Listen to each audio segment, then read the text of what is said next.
एक बार एक बहुत ही दुखी व्यक्ति एक महात्मा के पास आकर कहता है, मैं अपने जीवन से बहुत दुखी हूँ। मैं अपने बीवी बच्चों और अपने परिवार को भी खुश नहीं रख सकता। मैं अपने परिवार के लिए भी कुछ नहीं कर पा रहा हूँ। कभी कभी तो मुझे अपनी जिंदगी को खत्म कर देने के भी ख्याल आते हैं।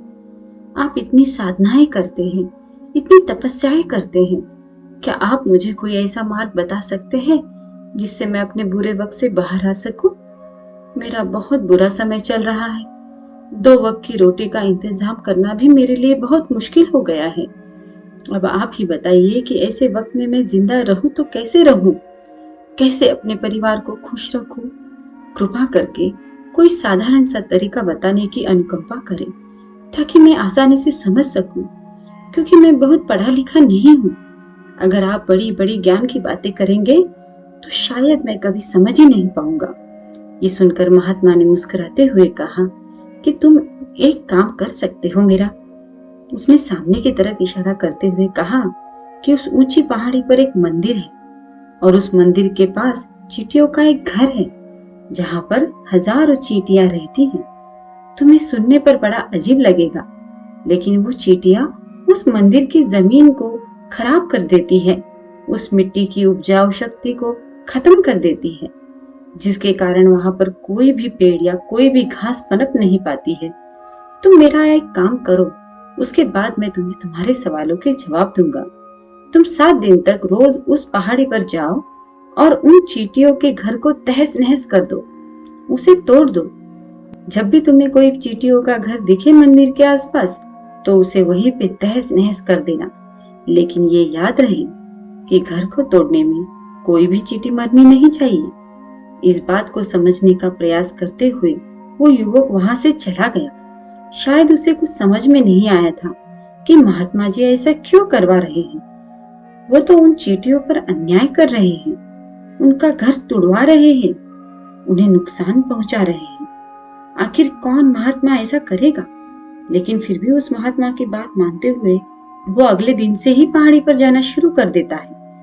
जब वो पहले दिन पहाड़ी पर पहुंचता है तो देखता है कि बहुत सारी चींटियां अपना खाना जुटाने में लगी हुई है। सारी चींटियां कतार से चल रही थी और अनाज के छोटे छोटे कण उठाकर अपने घर में जमा करती जा रही थी।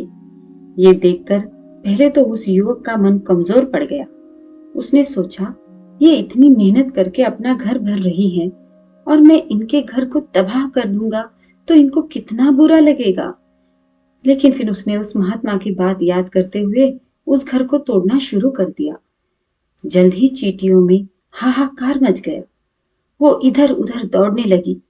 अभी तक जो कतार में चल रही थी, अब वो बिखर गई और इधर उधर अपनी जान बचाने के लिए भागने लगी। थोड़ी देर में घर टूट गया और सारी चींटियां इधर उधर छुपने के लिए भाग चुकी थी। ये करने के बाद वो युवक दुखी मन से वापस घर पे लौट आता है। उसका मन परेशान था, दुखी था, पश्चाताप से भरा हुआ था। फिर उसने अपने बिस्तर में रात में लेटे लेटे ही सोचा, अब तो उन चींटियों का घर तबाह हो चुका है। अब वहां वापस जाने से क्या प्रयोजन है? अब क्या फायदा होगा? क्योंकि चींटियों का घर तहस नहस करने के लिए महात्मा जी ने कहा था, जो मैं कर चुका हूँ।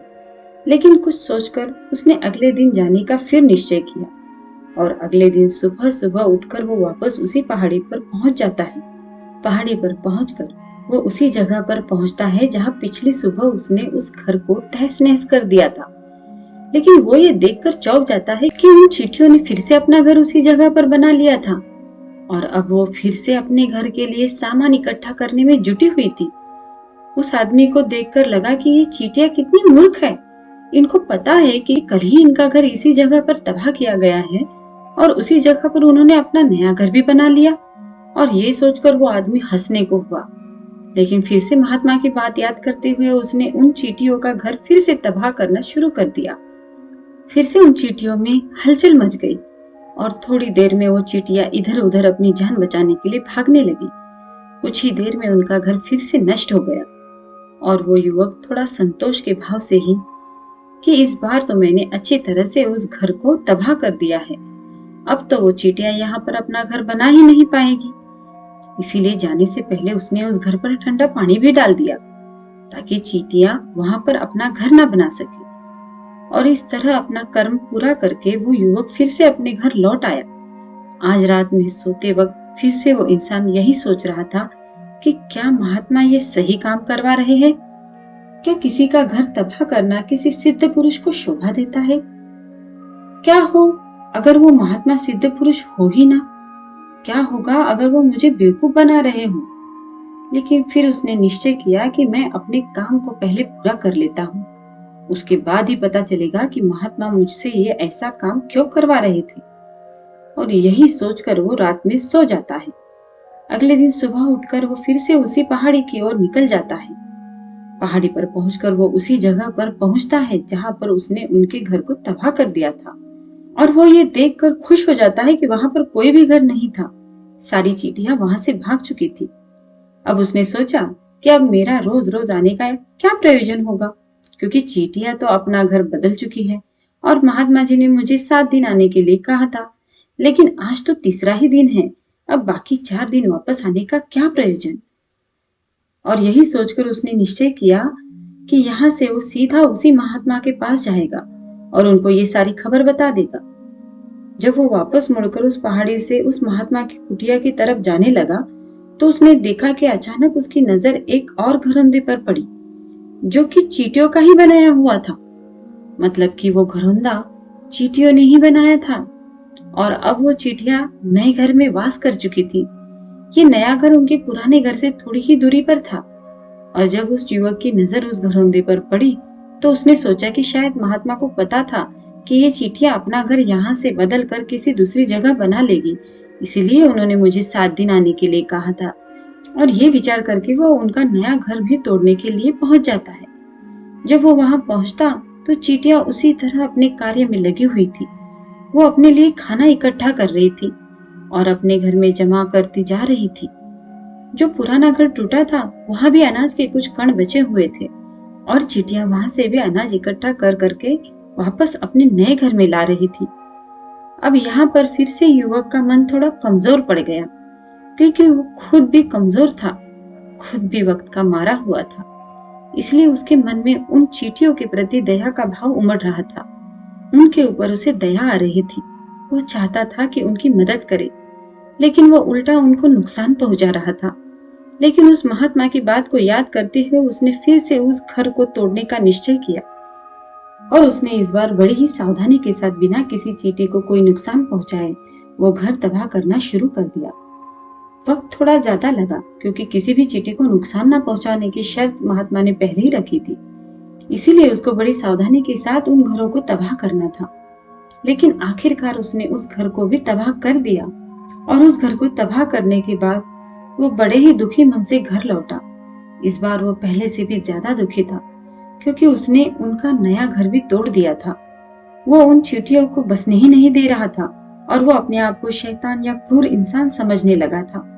लेकिन फिर भी उस महात्मा की बात को मानते हुए वो अपने घर पर दुखी मन से वापस आ गया। रात में सोने से पहले एक बार उसने फिर से सोचा कि मैं कितना बड़ा शैतान हूँ, कितना बड़ा क्रूर इंसान हूँ।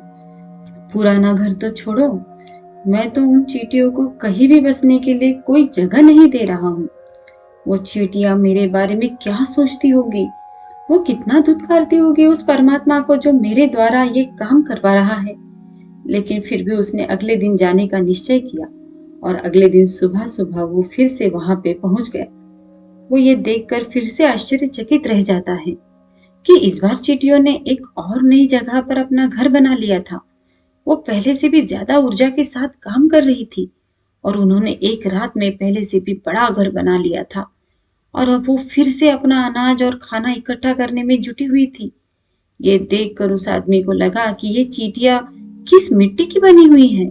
मैं इनको बार बार यहाँ से भगाने की कोशिश कर रहा हूँ, ये वहीं पर अपना घर बना लेती हैं। क्या इनको पता नहीं है कि मैं इन्हें यहाँ पर कभी भी बसने नहीं दूंगा। ये चींटी है, दिखने में इतनी छोटी है, लेकिन फिर भी ये मुझसे हार नहीं मान रही है।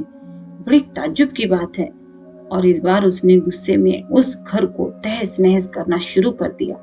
लेकिन इस बार तहस नहस करते हुए कुछ चींटियां वहीं पर मर गई उसके पैरों तले कुचल दी गई। कुचलने के बाद जब वो अपने अहंकार से बाहर आया तो उसने देखा कि गुस्से में उसने उन चींटियों को कितनी क्षति पहुंचा दी है। उसका मन पश्चाताप से भर गया और वो रोता हुआ अपने घर की तरफ बढ़ गया।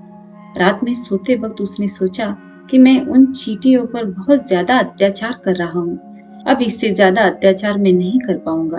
और यही सोचकर वो अगले दिन उन चींटियों के लिए अपने घर से थोड़ा आटा लेकर उसी पहाड़ी पर पहुंच जाता है।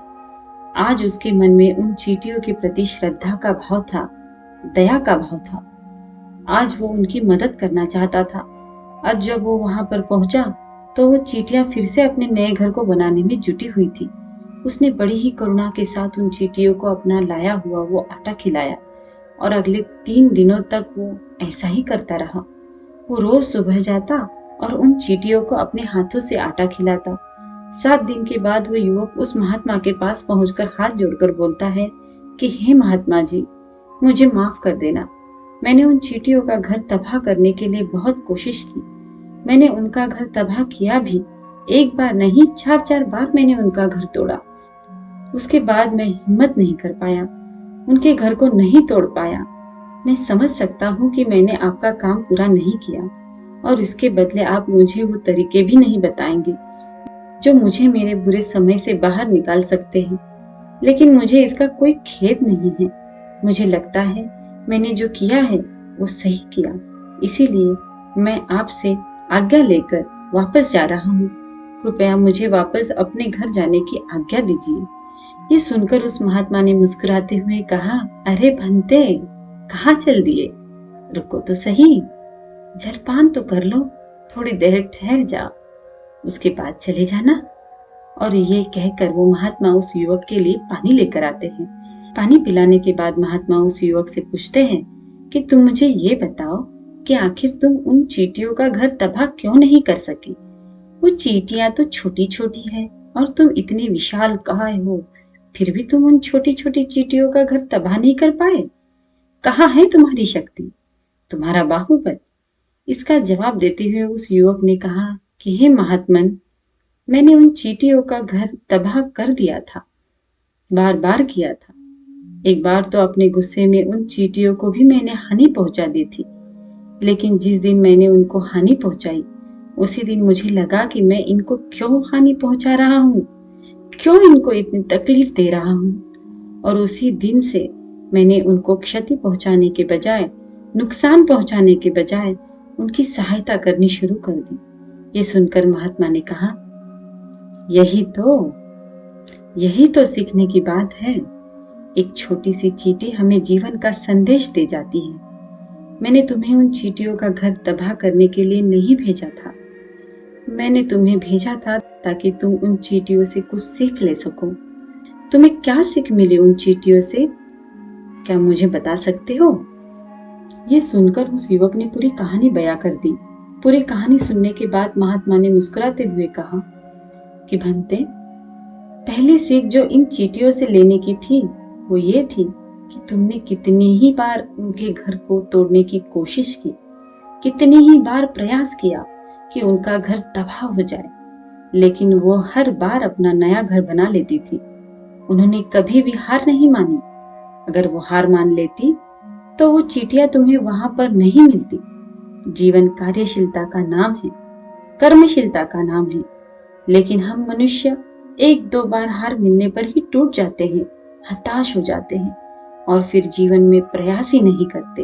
और कुछ लोग तो अपनी जिंदगी को खत्म करने पर उतारू हो जाते हैं। लेकिन जानवरों में तुमने एक बात देखी होगी कि वो अपना जीवन खुद से, स्वयं से कभी खत्म कर ही नहीं सकते हैं। तुमने कभी नहीं सुना होगा कि किसी जानवर ने आत्महत्या कर ली, चाहे वो जानवर कितना ही भूखा क्यों ना हो, कितना ही दुखी क्यों ना हो, लेकिन वो अपने जीवन के लिए हमेशा संघर्ष करता रहता है। लेकिन वहीं पर दूसरी तरफ हम मनुष्य 1-2 बार हताश होने पर ही अपना जीवन खत्म कर लेते हैं। जीवन तो कर्मशीलता है, कर्म करने का नाम है जीवन, और मृत्यु आखिरी विश्राम है, परम विश्राम है। इसलिए मृत्यु से पहले कर्म करना कभी मत छोड़ना, क्योंकि मृत्यु के बाद तो तुम परम विश्राम में चले ही जाओगे। तो उससे पहले कर्म करना क्यों छोड़ रहे हो? क्यों हताश हो रहे हो? अगर तुम्हारा एक घर टूट गया है तो तुम दूसरा घर बनाने का प्रयास करो, कोशिश करो। और कोशिश करने वालों की कभी हार नहीं होती। ये तुम उन चींटियों से देख चुके हो। देखने में तुमसे कितनी छोटी है वो चींटियां, और तुम इतने बड़े हो, लेकिन उनका मन तुम्हारे मन से इतना बड़ा है, इतना विशाल है, इतना दृढ़ संकल्पी है कि इतनी बार घर टूटने पर भी उन चींटियों ने कभी हार नहीं मानी। और दूसरी सीख यहाँ से लेने की थी, वो ये थी कि जब भी हमारे ऊपर बुरा समय आता है, हमें लगता है कि ये समय कभी नहीं जाएगा, ये समय मेरे जीवन को बर्बाद कर देगा, मुझे कभी नहीं जीने देगा। और अपने इन्हीं ख्यालों से और अपने इन्हीं विचारों से, जिनका असलियत में कोई भी अस्तित्व नहीं है, वो सिर्फ विचार है, और वही विचार हमारे मन को दुखी कर देते हैं, और इसीलिए हम प्रयास करना भी छोड़ देते हैं। लेकिन तुम खुद सोचो कि बार बार प्रकृति हमें क्षति पहुंचाएगी, नुकसान पहुंचाएगी, लेकिन कब तक पहुंचाएगी? अगर हम बार बार फिर से उठ के फिर से नया प्रयास करते रहेंगे तो प्रकृति भी हमारे सामने घुटने टेक देगी, और वो भी एक दिन हमारे ऊपर दयावान हो जाएगी, कृपालु हो जाएगी, और वो हमें सब कुछ देने लगेगी जिसकी हमने कभी कामना की थी। तुमने खुद देखा कि तुम वहां उन चींटियों को तबाह करने के लिए पहुंचे थे, लेकिन बाद में तुम ही उन चींटियों को अनाज और आटा देने लगे। तुम ही उन पर कृपालु हो गए। क्यों हुए? क्योंकि तुमने देखा कि वो चींटियां हार ही नहीं मान रही है। इसी तरह अगर तुम भी अपने जीवन में कभी हार नहीं मानोगे तो एक ना एक दिन ये प्रकृति तुम्हें वो सब कुछ देगी जो तुम अपने जीवन में पाना चाहते थे। इसीलिए दो सीख याद रखना, कर्मशीलता, कार्य करते जाना, और दूसरा कि एक ना एक दिन प्रकृति तुम्हारे उस कर्म का परिणाम तुम्हें जरूर देगी। तो दोस्तों, कैसी लगी ये कहानी आपको? कमेंट सेक्शन में जरूर बताना, और अगर अच्छी लगी तो इस चैनल को सब्सक्राइब जरूर कर लेना। तो मिलते हैं अगली किसी कहानी में। तब तक के लिए अपना ख्याल रखें।